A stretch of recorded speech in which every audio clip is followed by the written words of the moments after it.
Welcome to Insights into Success, where today I'm incredibly fortunate to have Christine McKay as my guest.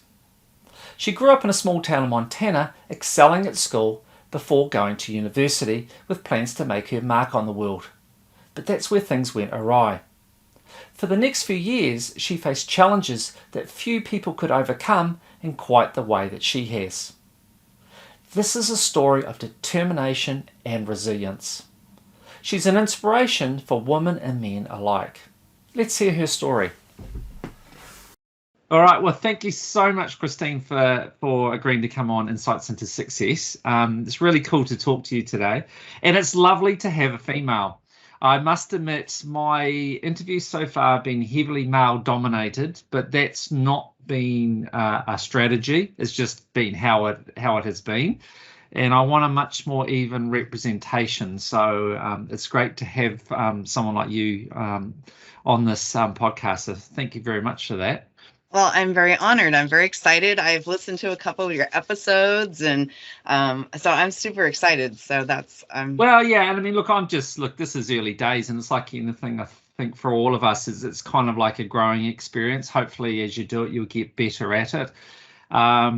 But yeah, it's a lot of fun, and it's exciting to talk to people around the world. And this is one of the great benefits of technology, that, you know, I don't have to fly to America to actually get to meet you. right. And what's the chances of meeting you otherwise, you know? Exactly. So very, very cool. So Yep. I'm always excited to meet new people. So thank Awesome. you. Likewise. So what I want to do to start off is if you could just start by telling us about who you are and what you do right now. So I want a picture of who Christine McKay is right now and what you do. So paint us a picture, if you will. So right now, I am a business negotiation strategist and the CEO of Venn Negotiation. More importantly, I am the wife of Keith McKay, and have been so for 28 years as of this past Saturday. Wow, congratulations. Thank you. I'm a mom. I have 3 grown adult daughters who are all in their mid-30s. And I'm a fur mom to my dog Wallace, who's sitting here underneath. So I love to cook. I ride motorcycles and all sorts of fun stuff. But I love negotiating. I've been doing that for a long time. And so I love helping people level the playing field and get more of what they want out of their lives and for their business. And so I help companies do that. So that's and I love it. So it's just a lot of fun to be able to do that and solve complex problems for them and kind of help them think through the asking process in a different way. And it's very exciting to see the end results of that. Right. Well, I just must remember your surname. I pronounced it McKay, which Yes. It's a surname familiar over here, but of course with the accent. And then you pronounce it McKay, is it? Is that correct? Yes. McKay. So they originally pronounced it McKay too, but that in the US was a few generations ago. So it's definitely McKay here. So right. Okay. I like the way you say it much better though. Oh, well, forgive me, I'll let and my please husband don't hesitate to ask for an interpretation if you don't understand something that I say. That's fine. We'll be good. Okay, so what I would like you to do now is I want you to take us right back to the beginning. I want to know where you were born, and I want a picture of your upbringing, because from what I understand about you, you've got a pretty interesting story to tell, and I want to hear it from myself, but I also want our audience to hear your story as well, if you wouldn't mind. I'd love to. Thank you for that invitation. So I was born and raised in a tiny town. Well, I'm from Montana, and I was raised in a tiny town of 550 people. Right. And I grew up on the plains in Montana, so I could literally see hundreds of miles around me, because there are no trees. And when I was very little, my dad was the ranch foreman on a ranch that had cattle and horses and also did farming. And my mom was the ranch cook. And so she cooked for all the cowboys.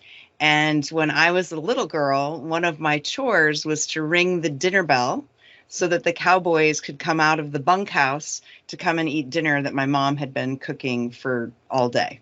Right. And so I have one brother, and he and I we'd like leave for hours and just get on a horse and go riding. And we actually grew up with guns, but we used them for hunting. And we hunted, and we really lived kind of, it's hard to describe. If anybody has ever seen or heard of the old American Western TV show called Bonanza, I say that I grew up in a Bonanza kind of world. Right. And that is really a very good depiction of how I grew up.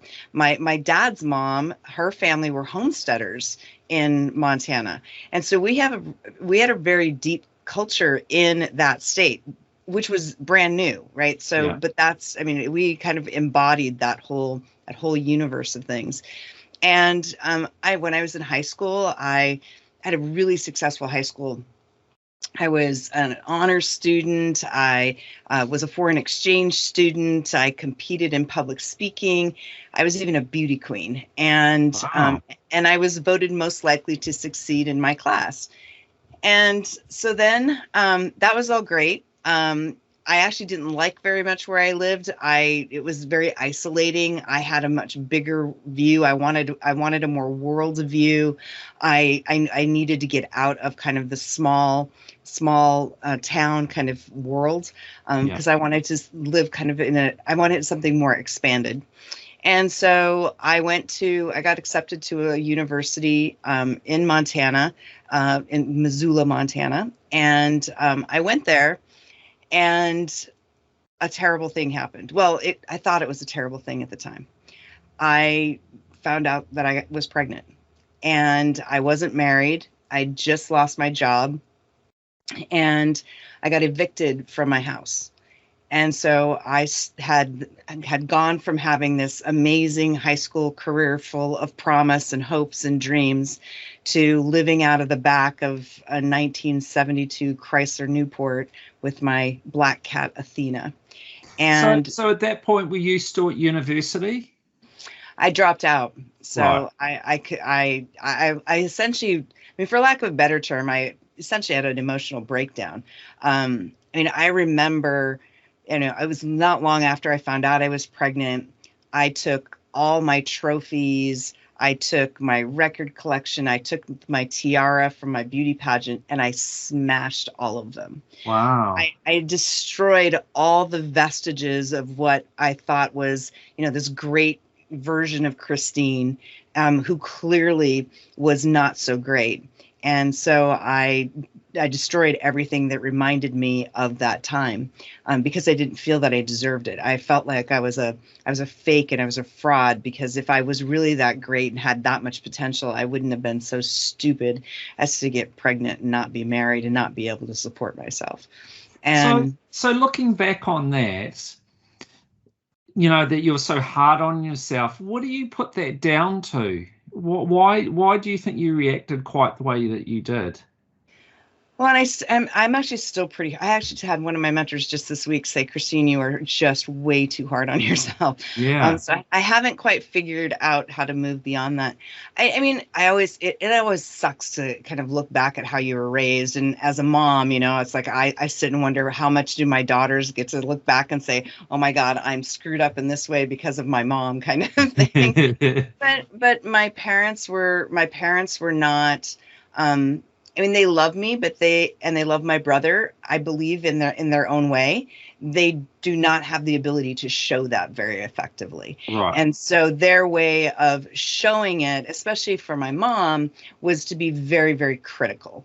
And it was like, I could never do anything right. I can't finish anything. So in spite of all this great stuff that happened to me in high school, I was never enough in my mom's eyes. Right. And so when that happened, and my mom's worst nightmare for me was that and she would tell me this all while I was growing up, was that I was going to get pregnant. And my her sister had daughters who all got pregnant out of wedlock, and my mom judged them very, very harshly. So Right. now here I was, supposed to be, her salvation, right? Yeah. The one that she was going to put up on a pedestal.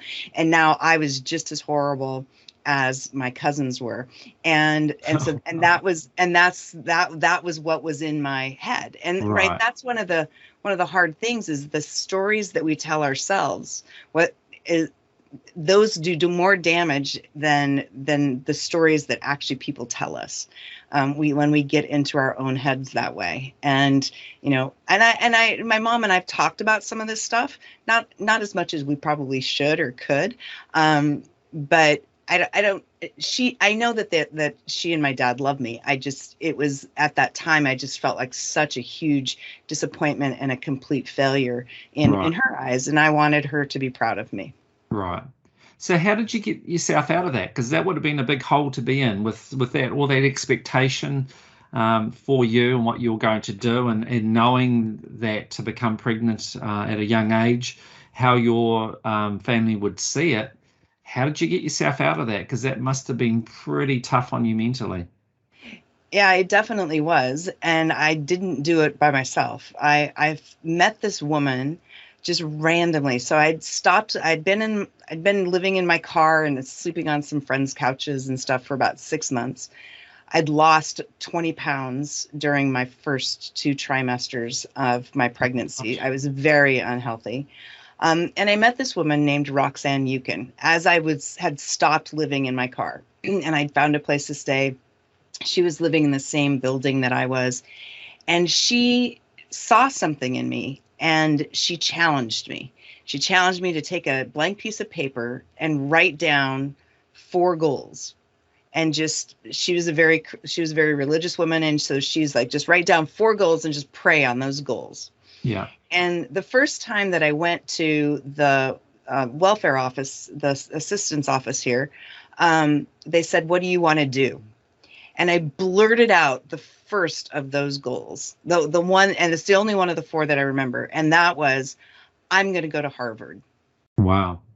And they laughed at me because of course they're going to laugh at me. Who are you? You're pregnant. You weigh 90 pounds. You just have been living in the back of the car. You don't have any education. Yeah. You're useless. There's no way that that's just the stupidest thing, right? Yeah. That's really funny that you actually think that you could do that.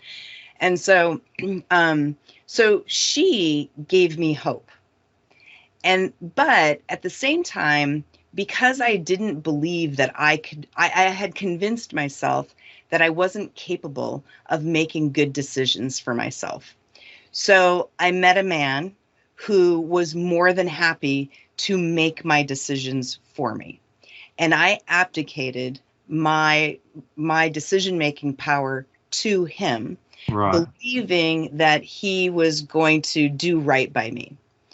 But he turned out not to be a very nice guy.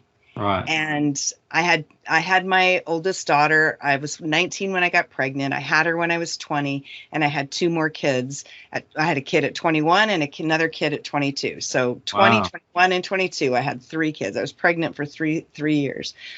And he didn't believe that women should work, women shouldn't get educated, women should just be at home. Right. And he was very aggressive. He was emotionally abusive and could become physically abusive as well. But we were married for quite a number of years. And one day, but he couldn't support us. Like he couldn't keep food on the table. He couldn't keep the lights on, but I still couldn't work. I still had to do the duties of a wife as he saw them. And one day, one of my daughters was hungry for lunch, as a 3-year-old child gets. And I had a can of tomato soup in my house, and that was all I had. And it burned. She hated tomato soup because it burned her mouth because of the acidity. Yeah. And so she threw a temper tantrum. And I remember picking her up and practically shoving her into the cupboard. I was just crying. There's nothing else to feed you. I have nothing else to feed you. And it was then that I decided I've had enough. It's rock bottom. that I had hit it was the low. I mean, I used to boil water on the stove to give my kids baths. We used to do something nobody listening should ever do. Never turn on your gas stove and open the oven to heat your house. Do not Yeah. do that. But Yeah. we did that because we didn't have fuel. I'd pick pick soda cans out of the garbage and exchange them for cash so I could put gas in the car, And so I was just like, this is not, I mean, when I was the 7th grade, I remember sitting in study hall pretending that I was the big CEO, and I had, a phone on my desk, and I called my admin in, and they'd come and do, I mean, it was just like, I was meant for bigger things Yeah. than living in abject poverty, wondering where my food was going to come and being terrified of the man who I was married to. Yeah. And I was like, and that goal, that dream that Roxanne put in front of me never left my mind. It was always there. And I think about it, and I think about it a lot. And I go, I said I was going to go to Harvard. What am I doing? What am I doing with myself? And so I made a change. At that point, it must have seemed pretty impossible to actually achieve that goal. And, you're going down a path that so many people sadly go down and never get out of. Mm-hmm. So for you to break that cycle would have been one heck of a challenge. It was a huge challenge. And, I was living in I was in the Massachusetts at that point in time, because we had moved to the East Coast. I didn't have a support system. And so it was, I mean, at the time, what was I? When I decided to go to community college, what was I? I think it was like 26. It's 25 or 26. And I remember, now I look back on it, and part of it was just that I was young and didn't know any better. And I didn't have anybody around me telling me, except for my husband at the time. Nobody was telling me that I couldn't do it, because I wasn't allowed to have friends. So I didn't have anyone in my world who could, was telling me yes or no. Yeah. It literally was, I hit such a low point that I started telling myself that I could do this. This is not impossible. I can figure this out. I've done a lot of things. I've done a lot of amazing things. I can do this. I can figure it out. And that's exactly what I did. And so when I went to community college, I wasn't allowed to study when my kids were awake. So I got up at 3:00 in the morning, and I studied between 3 a.m. and 6 a.m. And I made friends with professors, and professors took me under their wings and challenged me and pushed me and believed in me. And I surrounded myself with people who believed in me when I didn't believe in myself. Right. And I drew strength from them until I had strength of my own. Yeah. And, my community college was just it saved my life, and it saved my children's lives. I fundamentally believe that. And so at that time, did your husband at that time, did he start to grow concerned that he might be losing control of you because you were developing this outside interest? Yes, absolutely. He became more aggressive. He was very controlling of who I talked to. He screened. He would always answer the phone. I wasn't allowed to answer the phone. I remember one time I was a math tutor, and there was a gentleman who I was tutoring, and he and I just had become friends, and that did not go over so well. And so I just I figured out ways to protect myself by, to be honest, becoming secretive, and when I was going someplace or staying longer at places so that I could build this other life outside of him, to find my strength, and figured out how do I make money without him knowing about it, and how do I protect that money and secure that in a way that he doesn't know about it, so he can't control that. Just and the things that, and I know a lot of women who go through this, and I know some men who go through this too as well. I want to be clear about that. And it's an absolutely horrific way to live, to be in life, because I don't even want to say you're living life, you're just in life, and life is happening to you, and it's not what we're meant to do. It's just not what we're meant to do. And so I was super grateful for all of the professors who just, you know, my Mrs. Plunkett, who was my English teacher, and she would have me and my daughters over for tea. And so we'd go, and she was a much older woman, and she had this beautiful home, and we would go, and she would just like build me up and, you know, tell me that all things were possible, that the only thing that was going to limit me was the limitations that I put on myself. Yeah, that's a quote that I say often and hold to myself. It's such a great quote. We're limited by the limitations we put upon ourselves. Mm-hmm. So tell me, through all this, who looked after your children when you were at university? So after I left my husband, so when I finished community college, I got a full scholarship to a school called Rensselaer Polytechnic Institute in upstate New York. And I got there. I got on campus a few days. I don't remember if it was for orientation or registration or whatever it was, but I was there by myself, and I looked around and I said, this is going to be easier on my own than it is with him.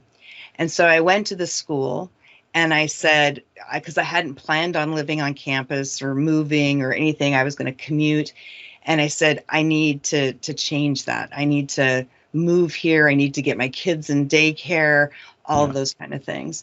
And they were amazing. They were so responsive. And so they got me into student housing, and I went about, in a very short amount of time, I went about the process of finding somebody to help me take care of my kids and all of that kind of stuff.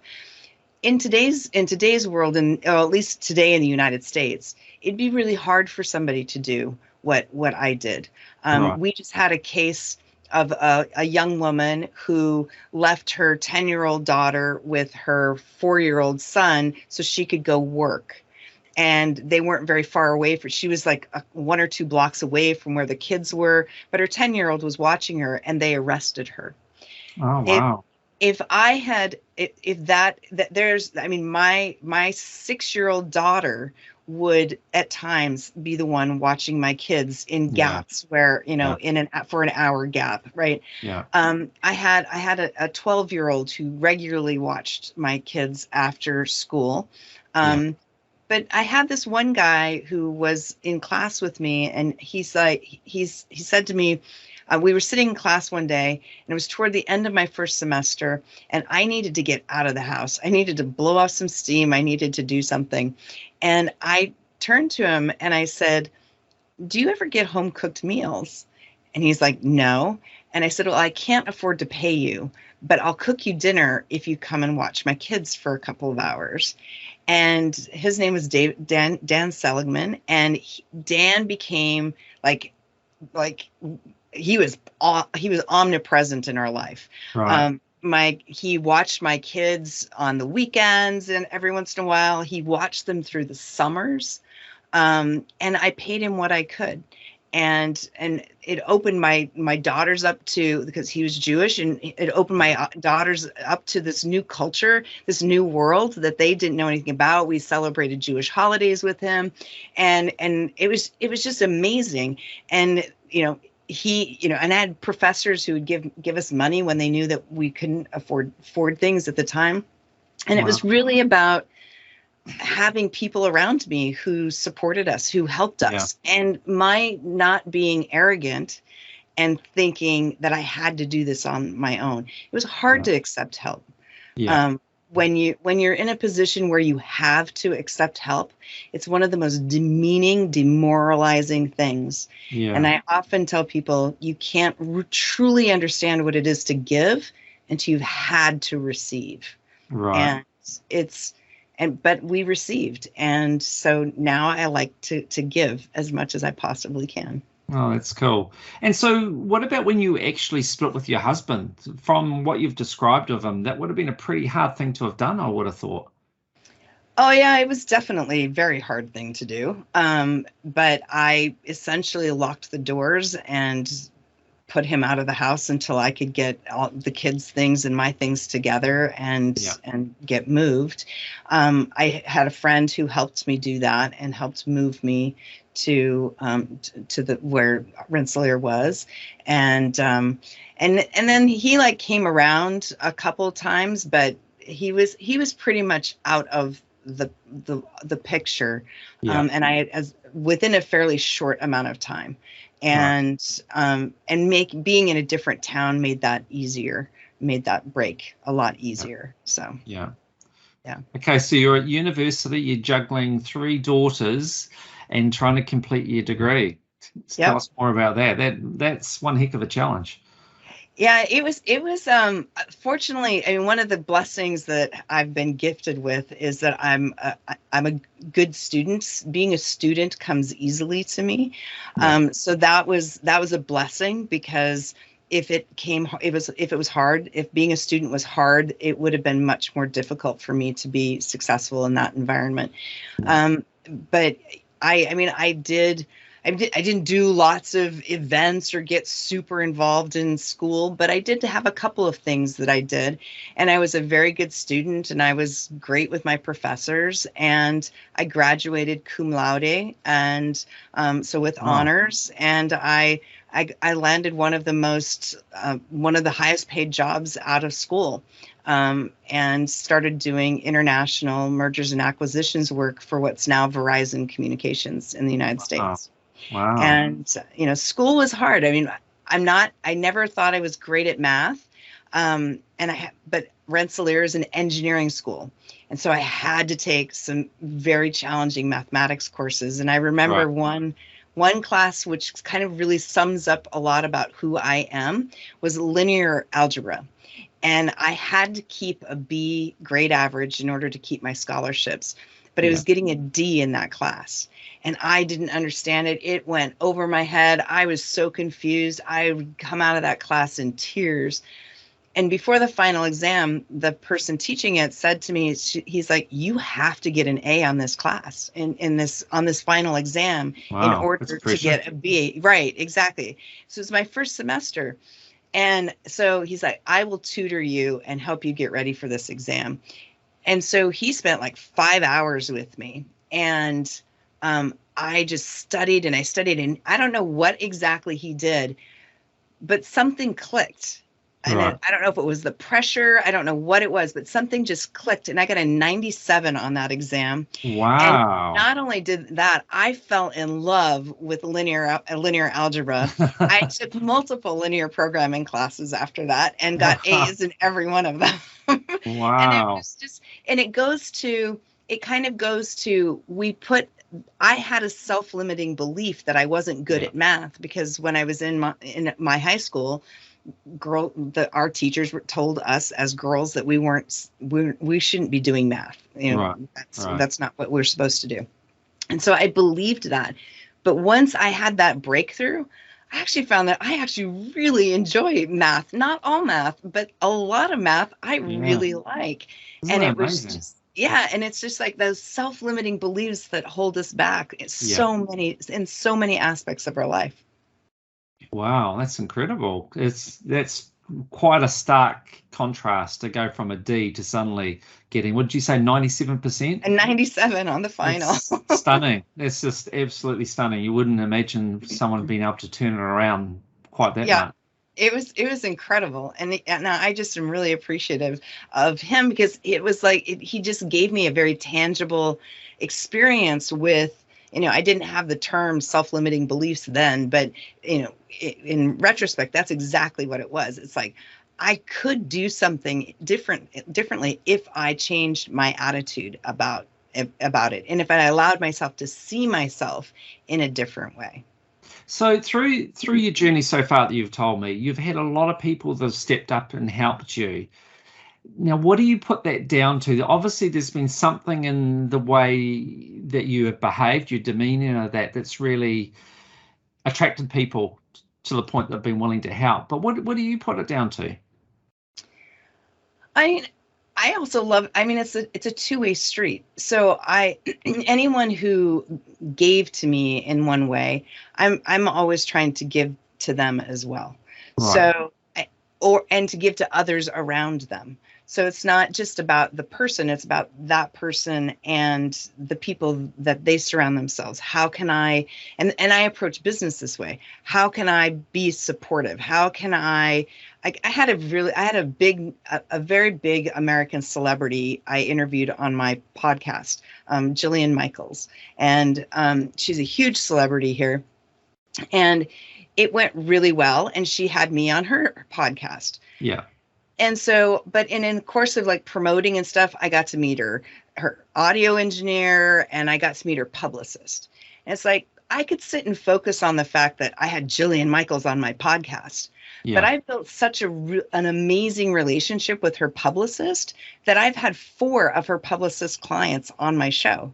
Wow. And so I can take it, for me, it's about how can I help and serve that person, but how can I serve the other people in their world and help them all be successful? Because that reflects positively on that original person as well. In this case, Jillian, as an example.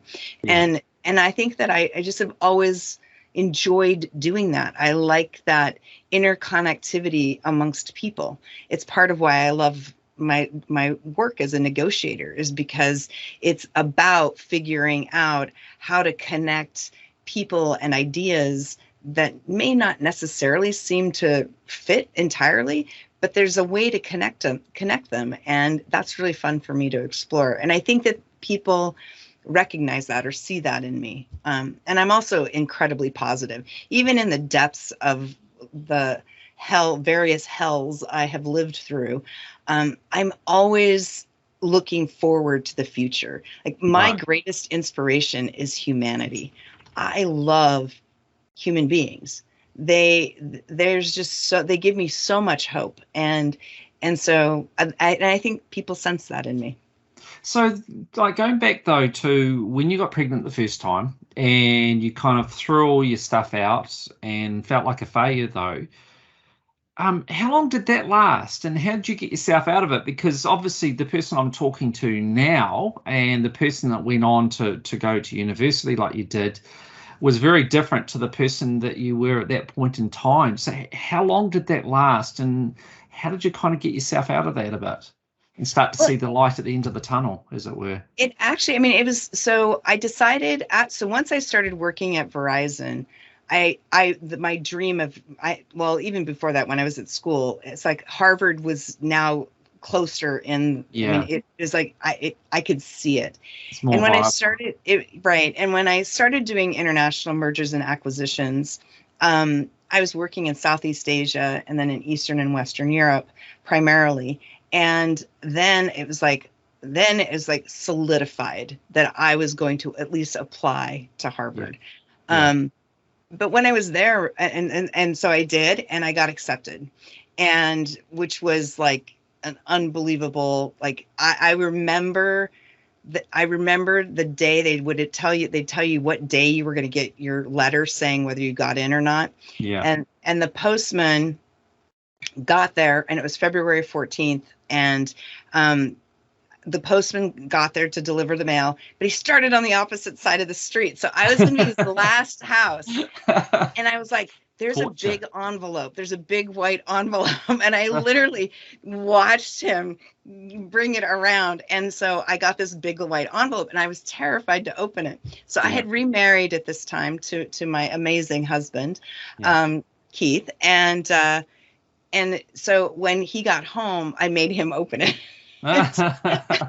and I got in, and my daughters at that time were in 3rd, 4th, and 5th grade. And so it was going to be a big deal. We were living in Virginia, and we were going to have to move to Massachusetts. And so and my husband had just started a new job, but we made the decision that we were going to go. And while we were there, my ex-husband sued me for custody. Oh. And so he reared his ugly head, saying that the rigorous and demanding nature of Harvard Business School makes it impossible for the defendant to provide proper maternal care, which really highlights how his view of what he thought women should be doing, that Yeah. there's somehow this magic line that I'd crossed. Well, that line held me in check for many years, to be completely honest. Yeah. It held me in check for many years. I took a job out of business school that I didn't want. I worked at a firm for the summer. I actually found not long ago a paper that I wrote about that summer experience, saying how much I liked the people, but I hated the job. This is not what I wanted to do. I wanted to go work for a small manufacturing company, and I had a short list of those companies, but I was so afraid that the courts would take my kids away from me if I Yeah. pursued that course, that path, that I took this job with this company anyway. Wow. And I worked there for 12 years. 12 years. Oh my 12 God. years. Exactly. I thought you were going to say 12 months. No, for 12 years in 2 different runs. So I stayed there for 3 years, and then I left for a few years, and I went back because I didn't for a long time allow kind of this chokehold on me to be released. But it was 100%. I put it there. I let it stay there. I let it sit there. It was about 3 years ago that I said, to be honest, like you want people to be transparent. I'm being transparent. Now, in the course of my career, I've had tons of success, right? Lots, like you look at my resume, you look at my LinkedIn profile, and I've done some amazing things, but I never felt successful. I never felt like I had achieved something. And, my bank account wasn't what I wanted to be. I didn't have this part of things that I wanted to be. All these things were missing in my own definition of how I defined me being successful. And about 3 years ago, my amazing husband was just like, this is nuts. You need to be doing something on your own. You have got to be doing something on your own. This working for other people is just not you. And by this time, I've negotiated with almost half the Fortune 500, 63 of the Fortune 100, and I've negotiated across 53 countries. And it's like, and over the course of that experience, I've seen how smaller businesses are treated and how disadvantaged they are at the negotiation table. And I was like, in fact, what I see a lot of small business owners thinking about their business the same way that I was told that I was supposed to think about myself when I went to the welfare office. Right. It's impossible. 90% of you are going to fail. It's too hard. You shouldn't do it. Instead of friends and family rejoicing when somebody starts a business, they get criticized for it and told they're crazy and all these things. And so we behave that way. We start behaving that way in our businesses. And I was like, not on my watch. We got to do something about this. And so that's when I launched Venn Negotiation, out of that passion for helping smaller companies achieve greater success by improving their negotiations and leveling that playing field. And for the first time, I actually said this not long ago to my husband, I was like, for the first time, I feel like I'm living in my purpose. And when what being clear about what it is that I want out of my vision and my mission, that clarity, it makes me unmovable in certain ways, but it also gives me a lot of different paths and different opportunities to achieve that, because I'm not certain about it, but I have clarity about it. If I'm certain about something, which I have been in many aspects of my life, I would go into things going, I'm certain about this, which means there's one road to get me there. But if I'm clear about what I want, then I have lots of different roads I can take to get to that outcome. Right. Because it gives me a lot of freedom, but it also gives me a lot more self-confidence to stand up for myself, to ask for what I want, and to start negotiating for it. And if I'm negotiating with somebody who can't give me what I want, it's no reflection on that person. It's no reflection on me. I'm just clear on what I want. That person's not the right person to take me there. That's okay. How can I help that person do what they're doing in a different way? right? And so I feel I've hit a point in my life where I feel that clarity has given me incredible power and power over myself. And probably more so, I feel more powerful and stronger today than I have at any point in my life previously. And Wow. it's pretty intoxicating, actually. Yeah, no, It's an you can tell with amazing the feeling. passion in which you're talking. Now, I do want to go back to that moment because to me it was a monumentous moment when you found out you got into Harvard. Hmm. How did you react then? And I want to know a little bit more about that. I'm intrigued. Oh, that was incredible. It was amazing and terrifying at the same time. Harvard was the only MBA program that I applied to. That year was the last year it didn't require the GMAT standardized test. It started requiring it the year after that. But when I traveled, Harvard was the only university that no matter where I was, I could be in a small village in Indonesia, somebody had heard of Harvard, Yeah. but no other school has that brand recognition across the globe. Right. And so I remember before I'd actually formally accepted the opportunity to go there, they flew us all up to try to, convince us to go there. And so I remember being there, and one of the things that I learned after I graduated, I did some career advisory work for students and executive education participants. And I learned something fascinating about Harvard. So there are two types of people that end up there. One are people for whom it's a foregone conclusion. They went to the right schools, they got the right jobs, they have the right pedigree. And then there's people like me who clawed, kicked, scratched, bit, did everything we could within our ethics to get ourselves there. Yeah. But what was fascinating and what I experienced after I got my acceptance was that I looked at that first group and went, who the heck am I? I don't deserve to be here. And I had a massive crisis of confidence. It's like I'd done all this stuff. I'd advanced really quickly in my company. I was leading billion-dollar transactions. I mean, I was negotiating with ministers of finance and telecommunications and CEOs at banks. And yet I'm standing here with all these people who are just brilliant and incredible. And I looked at that first group and I was like, I don't deserve to be here. Yeah, wow.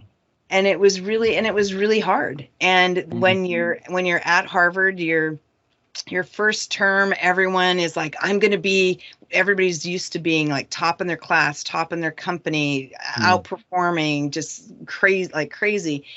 And so everyone in that first term is like, I'm going to be a Baker Scholar. I'm going to be in the top 10%. Right. And then you get your marks and you go, yeah, no, I'm not. And it's devastating. It can be devastating when you're so accustomed to you've been the top in everything your entire life. And then you're at Harvard and you're just average. Yeah. And you're still top, but you're average amongst that peer group. Yeah. And what I learned when I became a career advisor is that while I looked at that first group and was like, I'm not worthy, they looked at me and people like me and said, what have I done to get here? I haven't had to struggle or fight for anything. Why am I here? I don't deserve to be here. Yeah. And it was a very small number of people who actually believed that they deserved to be there. It was a very fascinating learning. But when I got accepted, I was elated at first, and then I was terrified that I didn't belong there. That that imposter syndrome came out very loudly when I was there. So when you did find out that you had been accepted, did you kind of pause and really take it in and go, wow, they told me I couldn't do it. If it wasn't for that lady that I met in that apartment block, I wouldn't be here, and really kind of appreciate just what you had achieved. Did you really do that, or did you kind of like demean it a little bit and just kind of like forever trying to be better, think, oh, it's not that big a deal, and not really appreciate just what an incredible achievement it was? So it's really interesting. So when I first got accepted, I did. And I ended up going back to Rensselaer and speaking and talking to students about my journey and Yeah. having graduated and having been accepted to Harvard. I went back to my community college and had those same conversations, Right. which is really cool. It very quickly though, once I graduated, we call it dropping the H bomb is the language. There's literally a term. If men drop the H bomb, totally fine. That's a great thing. But for women to drop the H bomb is a little bit different. People have a different reaction to Harvard in general. It's polarizing for people who are those clawed, scratched, and did all the things, but never didn't go to Harvard. They don't hold a lot of value. They don't place a lot of value on advanced degrees from Ivy League institutions.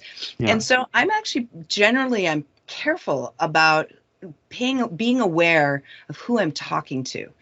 And is this a person who cares about status and titles and Ivy League and pedigrees and education, or is this somebody who doesn't give a damn about any of that stuff, and who if I say something about Harvard, they're just going to shut down because they're going to go, oh yeah, she's just this arrogant person, blah blah blah Yeah. blah blah, whatever negative stereotype goes with having gone to Harvard. So it was. And then after my ex-husband sued me for custody, then I started to downplay that I went to Harvard.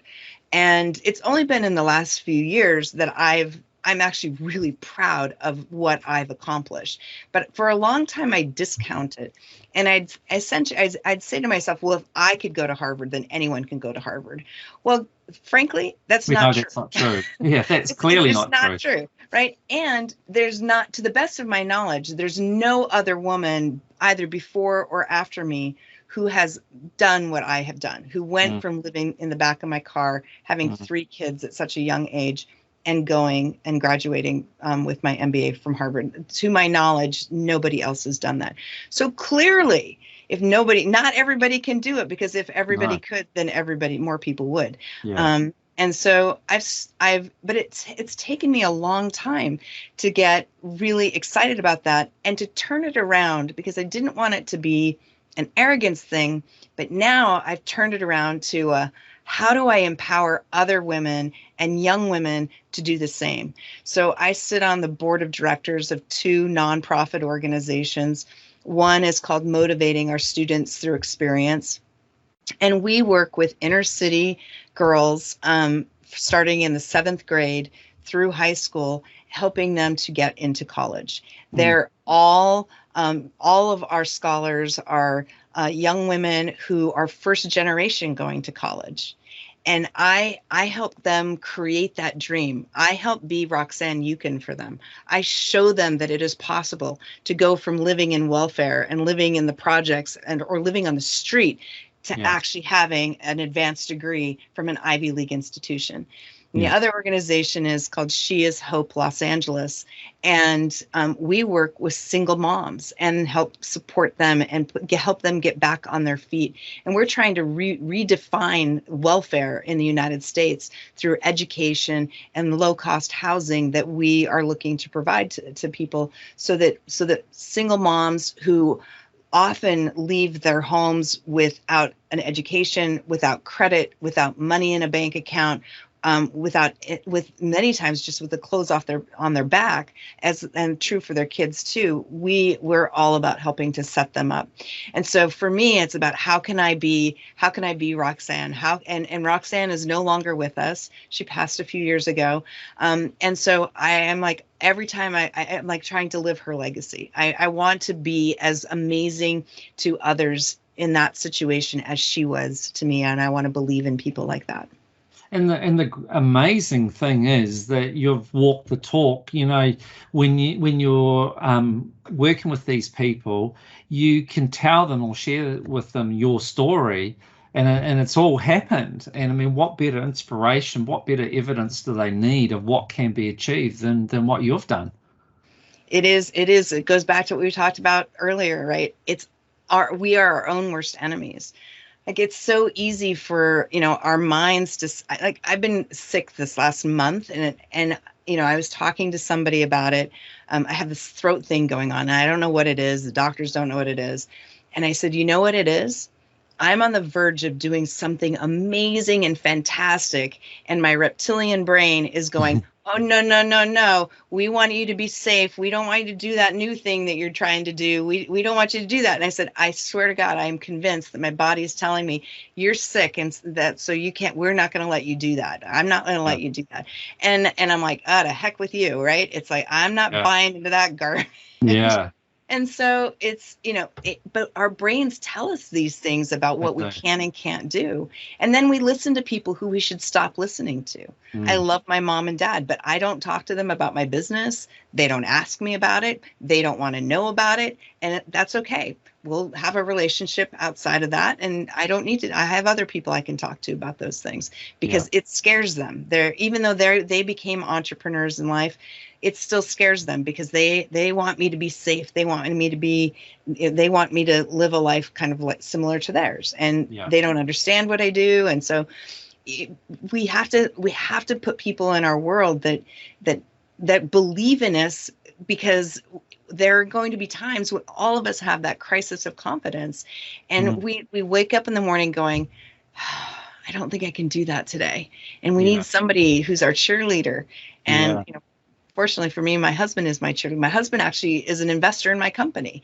And that's an amazing thing to be able to have your partner believe in you so much that they're like, I'm investing. Here's some money for you to make sure this business grows. I know it's going to be successful. And that's a pretty remarkable thing. So tell me, you touched on it before when you were talking about transitioning to working for yourself. About success and definition of a success. Now, one of the people that I've interviewed here in New Zealand, he's done very well for himself, very successful businessman, and he was telling me a story about a friend of his. Now, just to give you a little bit of picture of this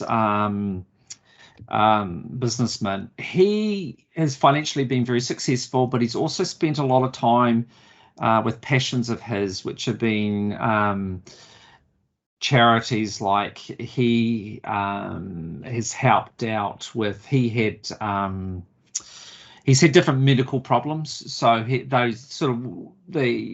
then supported charities that are aligned with the medical issues he's had. He's also supported a lot of community groups, etc. So he's got an incredibly full life. He's had his business, but he's also had all these other things going on. Now, he was telling me about how he had a friend who's a property developer, and he's forever looking to make more money. Like, he's very wealthy, and so money's not an issue, but he can never find happiness. He's kind of always feeling like he's not quite there. He's always chasing his tail, as it were.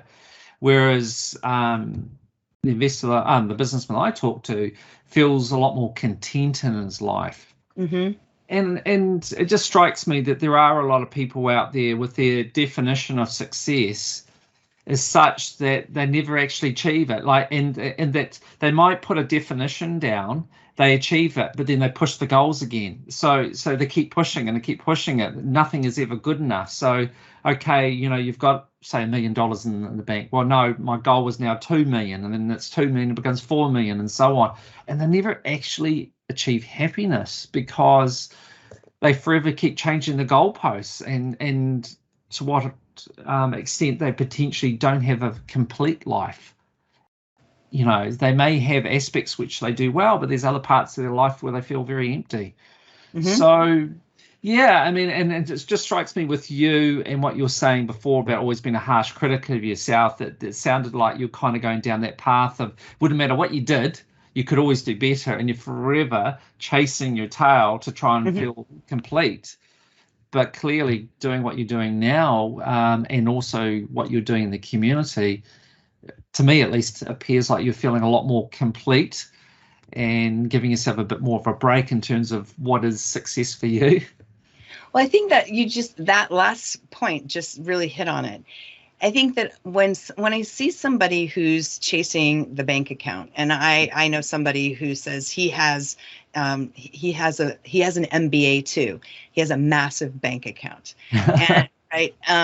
But he does charities that are the right charities so that he gets closer to people who are, billionaires, and he's Right. all about increasing the bank account. Right. And when I see somebody who's doing that, I see somebody who has a lot of challenges that they've just chosen not to address. And they don't have a clear definition of what success. They don't have a holistic view of what success means to them. I actually quit putting dollars down as a goal, because money doesn't motivate me, right? I've been so poor, and I'm used to being poor. I give a lot of money away. So I don't have a massive bank account, because that's just not that important to me. I want enough money to be able to support the organizations that I support and care about. I want enough money to keep my business going. I want to give back. That's my thing. So for me, how I define my success and how I've learned to define it, is based on impact. How many people do I get to impact? How many people am I influencing? How many businesses am I saving as a result of the work that I do? Because I do a lot of work with companies who are distressed, who have partnerships that are falling apart, and I help them repair them. I just did a divorce for somebody just recently. They had a bunch of property. It was a multi-million-dollar property, and they'd been married for over 20 years. They're both in their 70s. And the conversation started out with him saying, I'm keeping 70%, she gets 30, and if she doesn't like it, she can sue me. And he was just like, and I've got these numbers, and I've done this, and he just like had this whole laundry list. 3 days later, he's on the phone with me. He's like, Christine, I'm going to give it all to her. Oh, wow. And so he did. And then she's on the phone with me, and I'm like, well, he's going to give it all to you. And she goes, well, I have to give him something. And I said, well, clearly he's leaving that up to you. Well, then she started doing exactly what he was doing. Well, I did this, and I did this, and da da da da da da da da da. And I said to her, I said, so what are you going to do after we get off the phone? She's like, she was living in St. Kitts at the time. She's like, I'm going to go to the beach. And I said, okay, is what Tom did 10 years ago, 5 years ago, last year going to impact what you're going to do when you go to the beach? No. Is what you did 10 years ago, 5 years ago, last week going to impact what you do when you go to the beach today? No. In 10 years, when you look back at this moment in time, how do you want to remember yourself?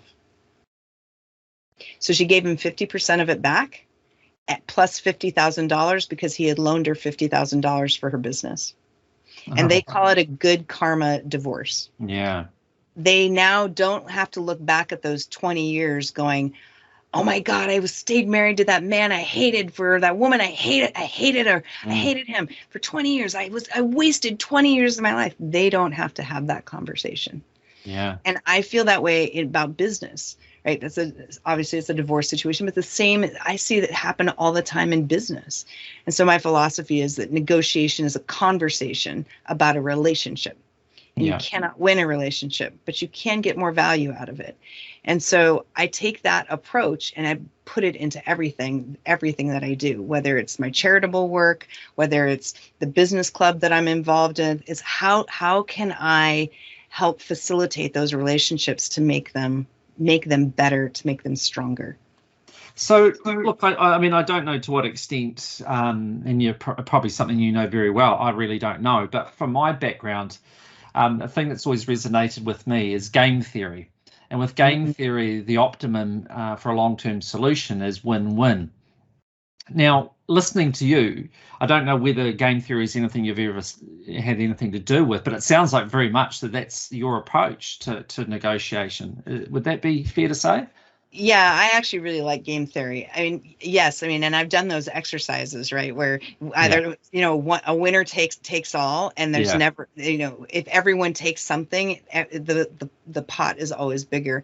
There's some research that's done. I have to go double check. I think it's done out of the University of Copenhagen, that actually shows that when we're negotiating, if we think about a pie and that represents a circle and it represents 100, whatever the 100 is, that yeah, when we're negotiating, there's actually that 100 that we see is actually 142, because we choose not to see beyond what's in the circle. Is it okay if I do a short description of yeah. Go for okay. it. Absolutely. So listeners on audio are not going to be able to see this, but I have it on my desk, an egg that I pulled out of my refrigerator, because in the United States we do stuff to our eggs, so we have to keep our eggs in the refrigerator. And 3 people want this egg, so it's raw, it's not cooked. 3 people want this egg, right? How do you get 3 people this egg? So when I do this at speaking events, people say, well, I'll boil it or I'll scramble it. Some creative people say, I'm going to nurture it so that it becomes a chick, and then we'll just get more chicks and get chickens and get more eggs. But if you poke a hole in the top and the bottom of it, and then you blow on it, the yolk and the white come out and can be separated. So Yeah. you have a yolk, you have a white, and you have a fully intact eggshell. Yeah. That you can then turn into a piece of art. Right. You can decorate the egg, and a decorated egg, like the Ukrainian Easter eggs, you can get a decorated Ukrainian Easter egg for $80. Oh, wow. Okay. Right. So this shell that everybody is going to crack and throw away Yeah. to get to the inside of the egg, and Yeah. then they change the property of the egg. Yeah. Really effective negotiation is about figuring out how to make that egg, which is so common. Every culture uses Yeah. eggs, and we all do the same thing with it. But how do you get more value out of that egg? Yeah. That shell, that painted egg, is that 42%. Yeah. But the challenge in all that, though, is getting both parties to see that, though, isn't it? And that's the challenge, because when one party can come to the table with the view that a win-win is going to be the optimum solution, however, or at least for the long term. However, if the other party comes to the table and they're like, I'm going to win and they're going to lose, the challenge is to get them to see the big picture, that yes, you might win in this round, but there may not be any more opportunities to work with this other party, because you're going to have screwed them. And they've got this brilliant idea they haven't quite told you about, and because you've just screwed them, they're not going to tell you about.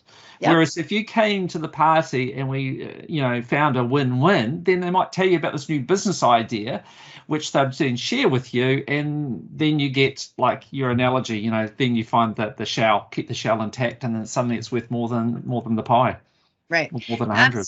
Absolutely. I'm actually in the middle of writing a book right now called How You Ask Matters, turning negotiation styles into strategies. So there are different negotiation styles. They are not the same as your personality, because negotiation is a triggering event for a lot of people. It triggers a very intense emotion in some people. And so the way they react to that is very much fight or flight. And so you have those on the ends of the extreme. There are 4 negotiation styles. And on the extremes, you have a champion who is winner takes all. Negotiation is a battle. I'm going in armed and armored, and I'm there to slay you. You are the dragon, and I will take all the spoils. But they do things that aren't in their best interest, because they're so focused on winning at all costs. On the flip side, you have a benefactor who is super conflict avoidant. They do not want to deal with conflict. They are terrified of saying no. So they say yes to everything, which means that they can't deliver. And then they also get ticked off because they're not being heard, of course, because they're not raising their voice to be heard. But Yeah. what ends up happening is that then they feel walked on in the negotiation, and they become passive aggressive and start to destroy the very thing that they said that they cared about, which they say that they care about the relationship, but what they really care about is self-preservation. Right. And so these two bookends are really difficult to negotiate with. And so Yeah. figuring out what's driving and triggering people in that moment, and being very aware of of what you may have said or done that could have caused a trigger, and then being curious enough to explore how that trigger is playing out. Are they really a super aggressive negotiator, or was there something that was said or done that put them in that position? But a lot of times people are just, we quit being curious at a younger age, and as adults we're just not curious enough. And negotiation in at my company, curiosity is our number one most treasured value, because it's impossible to be effective as a negotiator if you are not constantly curious about yourself, about your counterpart, and about the situation in which you're negotiating. Yeah. Those three things must be present in order to find an optimal outcome, which in my case, as Venn negotiation, Venn diagram is the Venn diagram, the intersection point is where you find common ground. And that is self, other, and situation. Which is a model that my dear friend Blair Dunkley put together. And so that curiosity is what gets you to move somebody who's super aggressive or super passive into that common ground area. And that's how you find the win. So what made you decide to get into negotiation in particular? And have you always had this interest in human psychology? And did you ever study psychology? Because it seems to me, to be effective in negotiation, you've got to at least have a real interest in human psychology, to get into people's minds, to understand what's going on and be able to break it down and try and achieve the right result. Well, I think I've always been a very curious person. I love learning, but I love applying what I learn. So one of the things that I love about negotiation is that, and there was a particular deal that I worked on in Belgium that actually put negotiation in my head. It's very hard to find somebody. Like, I'm probably the only business negotiation strategist you've ever met. There are not many of us who put that title to ourselves. Usually it's hostage negotiators or international trade or attorneys. That's usually, and then salespeople do some portion of negotiation. But you don't find a lot of people like me.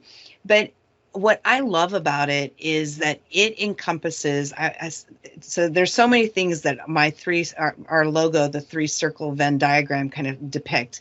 And one of the things that it depicts is that negotiation is about people, it's about analytics, math, and it's about words in terms of contracts. So I love people.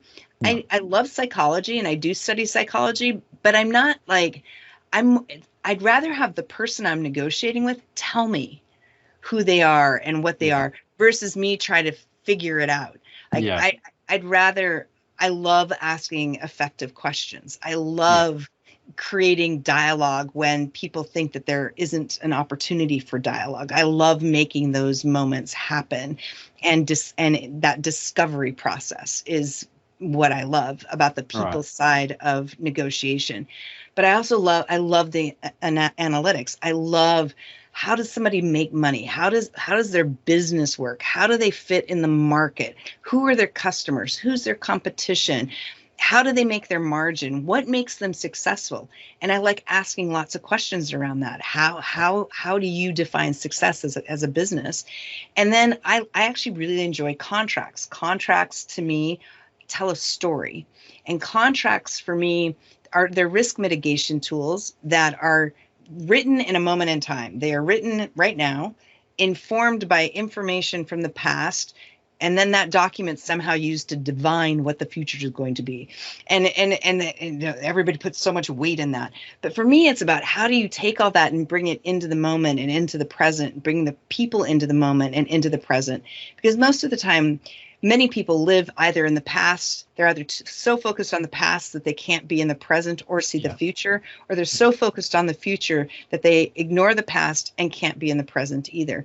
And so for me, it's about how do I bring all of those things together in the moment now to find the right solution, and then yet keep dialogue open so that renegotiation happens, and that becomes a natural part of a negotiated relationship. Is like if you and I had contract, and it's like each of us have the opportunity to raise our hand at any point and say, this deal's not working for me anymore. Oh crap, how do we make it work? Do we want to make it work? Does it make sense for us to make it work? Or have we outgrown each other? Or, what's the situation? And then renegotiate those relationships. I mean, I've been married to my husband 28 years. We entered into an agreement when we got married, and it's not entirely the same today because we are not the same people. No. So why do we treat business as if we so often treat business as if it's supposed to stay the same? I have this contract with you. I'm like, yeah, so what? We can make a new one. Yeah. Things evolve. And gosh, haven't we seen in recent times, particularly with like the likes of COVID-19, really brings it home to us how things can change and can change very quickly. So we all need to move with the times. And if we stay still, then we'll be left behind. Absolutely. I happened to be on a webinar with the CEO of BioNTech who has the partnership with Pfizer on the vaccine. Yeah. And I was stunned to learn that they did not have commercial terms for that relationship. And there's a third company involved with that. They did not have commercial terms for 9 months until 9 months after they had started working and collaborating together. Wow. And he indicated that experience is changing how they are thinking about contracting. And does it have to be, 100 pages or 200 pages? How detailed does it? Can't it just be something about how we're going to work? They worked under a letter of intent for many months, right? And, and that goes to trusting your counterpart. And that's something that many of us don't do. We're afraid that we're going to be judged in a negotiation. So we become fearful of asking. We're afraid to ask for what we want. And we automatically believe that our counterpart is out to get us. So we can't trust them. And so then we play things, we treat it like a game and we play it close to the vest and we're not transparent. But you can't have an effective relationship if you do it that way. No relationship. Who would ever get married if the first thing that you started to do was get to know first, right? Yeah. Relationships just don't work that way. No, absolutely not. So tell me, like, for people watching or listening to this, what would be your tips for them, having been through the journey that you have? What would be your tips for them about the keys for them to go on and achieve their goals in life? Well, the first thing is be clear in what it is that you want. So from the time I quit living in the car, Harvard, I knew I was going to go to Harvard. It was a clear goal. I had no idea how I was going to get there.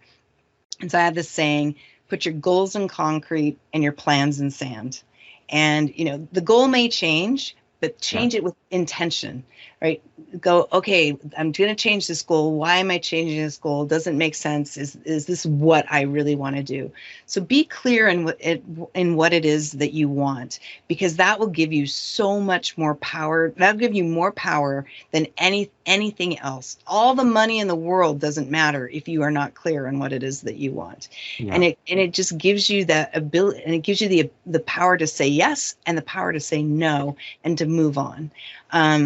And so that's probably the biggest one, is be clear on what it is that you want. But also you got to be flexible on how you get there, right? Yeah.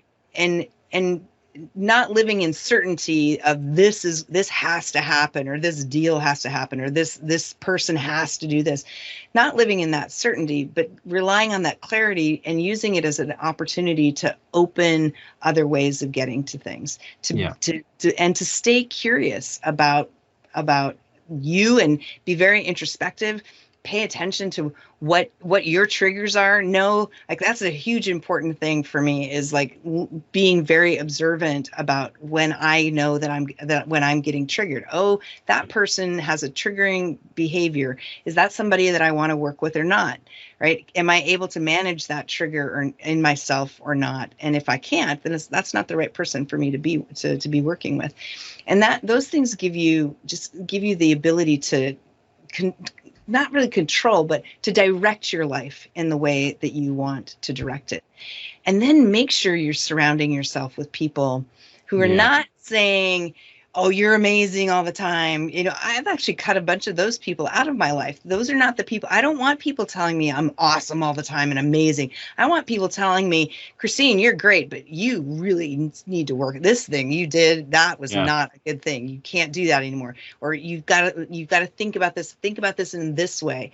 You need those people in your life, not people who are just yes people, and not people who are telling you no all the time, or challenging you and telling you your dream is stupid. No, you need people who tell you you can achieve your dream, but if you keep trying to do it the way you're doing it, then you're not going to achieve it. So here, how can we help you?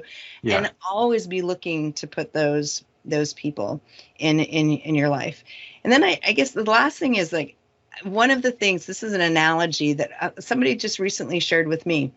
I love sports cars. So my favorite sports car is a Koenigsegg Agera R. It is the sexiest thing on the planet to me. And we were talking about how we, being hard on ourselves and how we judge ourselves. And her analogy was, so Christine, if you have, a Koenigsegg Agera R in your garage, and you have a bunch of people come over and you're showing off the car, and people are like going, oh my God, that's so amazing. What an amazing car. She goes, is that car any less amazing if it doesn't have gas in the tank? For almost all of us, there's an area in our life that doesn't have that's gas, and we don't have it. But that car is no less amazing, no less sexy, no less phenomenal and fantastic, whether it has gas or not. So don't judge your life by whether or not you have gas in the tank all the time. Judge your life about what's that car for you, whether it's car, a motorcycle, boat, whatever it is. But don't judge yourself. Don't demean your worth and your value simply because you're out of gas in a certain area in your life. Figure out how you're going to replenish that gas supply. And stay focused. Oh wow, thank you. That sounds good. Now I think just to wind it up, maybe if you could just touch on us with us now and just tell us a little bit about your business and what you actually do. Because I know it's about negotiation, but maybe if you just tell us a little bit more about that and what sort of clients you have, what your target market is. That'd be good to wrap it up. So we are a negotiation services company, and we kind of have two different aspects of our business. One is training. So we have training for individuals. We call our program Ven Masters. And so we have that program. We do Ven Masters at the corporate level, where we have customized training that's specific to that client. And then we have negotiation services, where we actually go in and either coach or lead the negotiation for our clients. So right now I'm working on a deal in Massachusetts. My client's looking to invest in a cannabis business. And so I'm working with him and leading that negotiation with him. And so we tend to work with smaller to mid-sized, small. Every time somebody says small business, it's like, what does that mean? Is that a solopreneur? What is that? So for our Ven Masters program, we do a lot of work with like business coaches who are going to find themselves in situations where they are negotiating, where they are helping their clients think through a negotiation. So we give them a framework and tools to be able to do that. And then for our consulting services, it's companies that are usually in the $20 to $100 million range. And a lot of our clients are trying to move upstream. So they are in growth mode, or they've tapped out on growth, and they're trying to go to the next level with customers, or they have a big supplier, and we help them negotiate those situations, as well as if they're buying and selling their business. And have you found with recent events that your business has just transitioned to being more and more online and doing things via sort of Zoom calls? So that's actually I love that question because I've actually been doing negotiations virtually for 20 years. Oh, wow. So I hardly have ever go someplace to negotiate. And a Wow. lot of that's because a lot of the companies I'm negotiating with are large organizations that have distributed negotiation teams. They may have somebody in France, in Scotland, in New Zealand or Australia, and Texas, and they've never even met personally. Right. So a lot of my negotiations has been over the phone, and I love Zoom. Zoom is an amazing video conferencing is an amazing tool for negotiation, and if it's used correctly. So Yeah. Well, yeah. so for you, really, it's not been a major change at all. It's just business as Mm-mm. usual. Yeah, it is. It is. So I'm using Zoom. I mean, obviously we were using video conferencing more. It used to just be using voice conferencing. And Yeah. so Zoom is actually better because it gives me the ability to, I've made some amazing friends and connections over Zoom. And for me, I love networking through Zoom. Yeah. And I've built some very deep relationships that way. I Yeah. don't need to do it in person all the time. So. No, for sure. And I get to meet you, Paul. Yeah, exactly. So thank you so much, Christine. It's been really interesting and sincerely inspirational. I mean, to have been in the situation you were and to have got your way out of it. I mean, if you had 100 people, I don't know what the numbers would be, but I'm betting only maybe one person, if you're lucky, would have done what you have done, if that.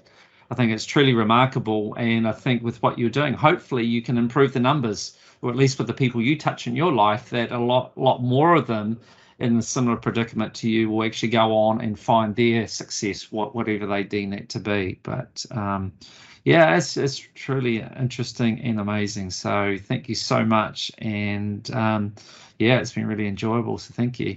Well, thank you. It's been an honor to meet you, an honor to be on this show. I want to thank everybody who's tuned in because I really appreciate you gifting us with the most valuable resource you have, which is your time. So thank you for spending it with us. No, thank you. And yeah, but I mean, sincerely, I'd love to stay in touch. So thank you so much. Thank you.